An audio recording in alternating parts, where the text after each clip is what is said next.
सुइजारलेण्डआव फैनायखाय एसे मायाव सुइजारलेण्डआव सफैनायखाय मोजां मोनदों। दिनैनि दिनाव जोङो जोबथेसालियाव थानांनाय जोहोलावफोरखौ एक्स एनडिएफबि होनना बुंगोन ना एनडिएफबि होननानै बुंगोन। मानो होनब्ला एक्स एनडिएफबिफोरखौ सरकारा जेलाव जोबनो नाङा आरोना, जिहेतु गोजोन गोरोबथा जाबाय। नाथाय जायफ्रा एनडिएफबि बिसोरखौसो जेलाव जोबनांगौ, बेबायदिसोमोन बाथ्राया। दिनै नाथाय गोजोन गोरोबथानि उनावबो एक्स एनडिएफबिया गैला जानायनि उनावबो दिनै बिसोरखौ माने जेलाव जोबनानै दोननो गोनां जादों। लोगोफोर, बिटिआरआवहा रोजा रोजा साख्रि मोननो थांगासिनो दं आरोना खोनानायाव। दिनै जों नुनो मोनगासिनो मिडियाफ्राव, जायफोरानोखि जोंनि बिटिआरआव बिटिसिआवहा लाइमोनफोरा रोजा रोजा साख्रि मोननो थांगासिनो। मा मा पस्टआवहाय मोनगोन आरो माबायदि मोननो हागोन बेखौहाय जों ससियेल मिडियाआवहाय दिनैनि दिनाव नुबाय आरोना, नुनो मोनगोन। आरो नोंथांमोना ससे दिन्थिनानै होगोन आरोना, जाय मिडियाफोरानोखि होदों बिथांमोना बुंफोरनानै होदों आरोना रोजा रोजा साख्रि मोननो थांगासिनो होननानै। नोंथांमोना नायलांबानो जाबाय मा मा नांगौ आरो बोरै मा साख्रि मोननो हागोन, नोंथांमोना नायलांदो आरोना। बे समाव रोजा रोजा बिटिआरनि लाइमोनफोरनि थाखाय मोनसे गोजोनथाव खौरां। गोजोनथाव खौराङा बेनोदि सीएम स्पेशल इनिशिएटिभनि गेजेरजों बिटिआरनि रोजा रोजा लाइमोनफोरखौ साख्रिनि थिसनथाइ होनो आवगायदों। जायफोरा बिटिआरआव साख्रि मावनो गोसो गुदुं बिथांमोननि थाखाय गोजोनथाव खौरां। बिटिआर सरकारनि गोख्रों नोजोर होनायजों बे समाव बिटिआर ओनसोलनि लाइमोनफोरनो साख्रि थिसनथाइ होनो आवगायदों। नंगौ, बे समाव मोनथाम पस्टनि थाखाय फोसावथाइ होदों।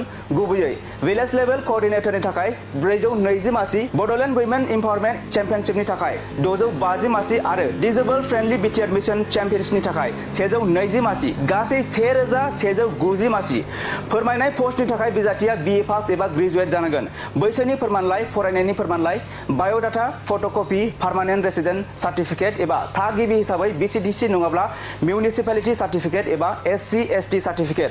बिजाथिनि बैसोआ जानांगोन 18 निफ्राय 35 बोसोर बैसोनि बिजाथिफोरा एप्लाइ खालामनो हागोन। मख'नो गोनांदि डिसेबल फ्रेन्डलि बिटिआर मिशन चेम्पियन्सनि थाखाय बिजाथिया एचएस उथ्रिसार जानाय जायोब्लानो एप्लाइ खालामनो हागोन आरो लोगोआव बेंगुरानि फोरमानलाइ थानो नांगोन। बे समाव आर'जलाइ बिनाय फोरमानलाइफोरखौ दैथायहरनो थाखाय सीएम स्पेशल बेखौसो आं सोंनो सानदों बे समावहाय जोंनि बिटिआरनि बिटिसिनि बे दैदेनगिरिफोरनि सायाव आरोना।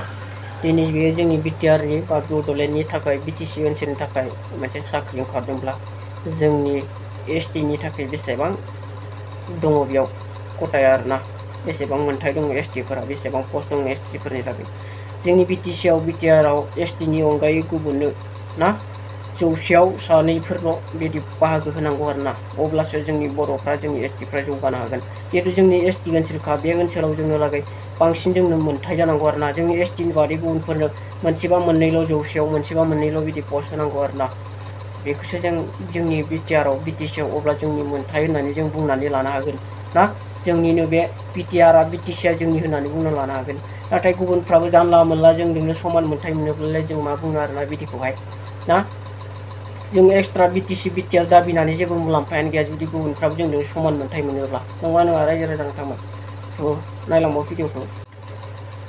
नोंथांमोना बयबो खोनाबाय माबायदि साख्रि आरो माबोरै जागोन बे नोंथांमोना एप्लाइ खालामनायनि उनावहा मिथिसिगोन आरोना।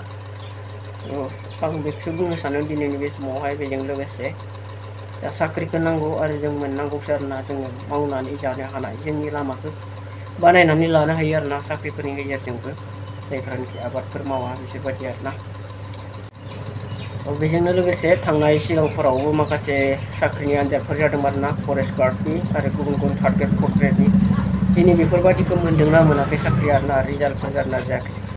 जोंनि नुनायावथ' दासिमबो जों माने मोनबायबो जानो हागौ आरोना, नाथाय जोंनिसिम बेफोरनि फारसे रिजाल्ट मोननानै सोरनिबा रंजानाय, सोरनिबा सेलेब्रेट खालामनायखौ जों नुवाखै आरोना, साख्रि मोनबाय होननानै।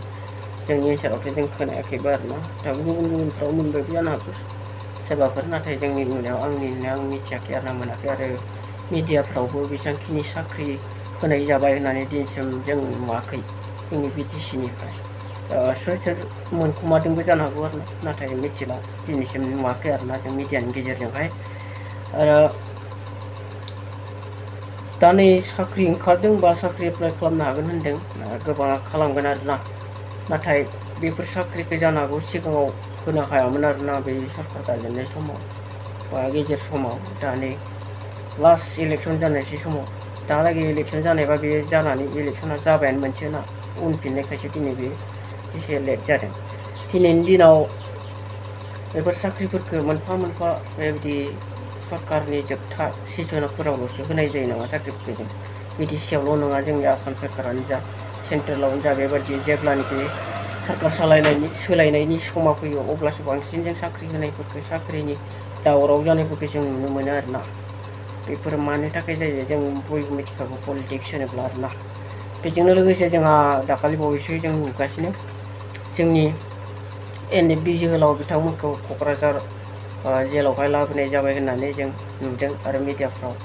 बेजोंनो लोगोसे बिथांमोना माखासे न'नि मानसिफोरखौ लोगो हमनो खाबुफोरखौ मोनदों बेयाव सफैनानै जोबोद मोजां जादों। बेजों लोगोसे बिथांमोननि केसा थाबनो जोबोब्ला मोजां जागोन आरोना।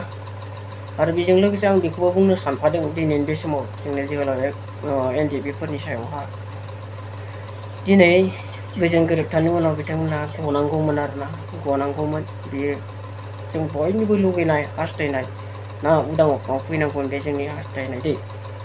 नाथाय दिनैनि दिनाव बिसोर जेलाव जे दङ बिसोरखौ जोङो एक्स NDB होननानै बुङो नामा दिनैनि समावबो ना एक्स NDB होननानै बुङो। मा जाहोननि थाखाय बुंनो गोनां जादों दिनै NDB-आ डिसबेन्ड जानायनि थाखाय बुंदों नङा होमबा? NDB-आ डिसबेन्ड जाबायब्ला NDB-आनो गैलाब्ला दिनै NDB-नि मुङाव बिसोरखौ माने केस रेजिस्टार खालामनानै बिसोरखौ माने जे जोबथेसालियाव दोनबाय थादों ना बिथांमोननि केसखौ दिनैबो मानो दिखांना होनानै बिथांमोनखौ जोबथेसालियाव मा जाहोननि थाखाय दोनबाय थादों।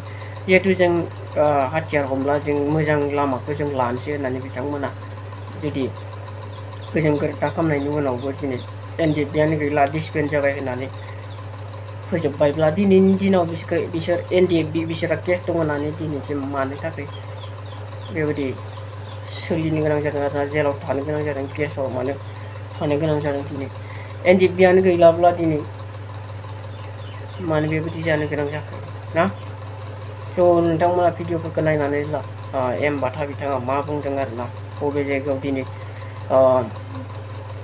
इण्डियानिफ्राय दा महामनिखौ बिसोरो सुइजारलेण्डआव मोनहैबाय आरोना बिनि बुंनाय बायदिब्ला आं बेखौसो बुंनो लुगैदों बे समावहा दा जों NDB-खौ डिसबेन्ड खालामबाय गासैखौबो एक्स NDB होननानै बुङो NDB-नि बारग'नाय नाथाय दिनै एक्स NDB जानानै बा NDB-खौ बेन खालामनायनि उनाव NDB-नि नामाव दिनैसिमबो जेल जानो गोनां जादों बेफोरसो दुखुनांथाव आरोना जोंनि गेजेराव। दिनै दिनाव NDB-आनो गैलाब्ला दिनै बिसोरखौ NDB होननानै सरकारा मानो जोबनानै दोनबाय थादों। दिनै जोंनि मानसिफोरखौ गोजोनाव फैबाय होननानै सेन्ट्रेल सरकारा मदिया दिनै बड'लेण्डआव बर'फोरनि गेजेराव गोजोना फैबाय होननानै दिनै मा जाहोनाव जोंनि बर'नि लिडारफोरखौ जोबथेनानै दोननो गोनां जादों। दिनै बिथांमोना गोजोनाव फैब्ला बिथांमोननि केसफोरखौ फोजोबनानै होनानै बिसोरखौ गोजोनै थानो होनांगौमोन। दिनै बिसोर दावहा नांग्रा होननानैनो दिनै जेराव जोबथेनानै दोनजादोंब्ला दिनै बिसोरो दासिमबो दावहा नांग्रायानो दङ दावहा नांग्रायैनो जानानै दङ बेखौ गोसोआव ला आरोना जोंनि बर' रायजो राजाफ्राबो। भिडिअखौ आं गोलाव खालामनो सानाखै रायजो राजा नोंथां लोगोफोर एसेयावनो दोनथ'नाय जाबाय आरोना भिडिअखौ आंनि बुंनो साननायफोरखौ दिनै बुंफोरनानै होबाय आरोना नोंथांमोननि गेजेराव भिडिअखौ एसेयावनो फोजोबबाय ना बाय।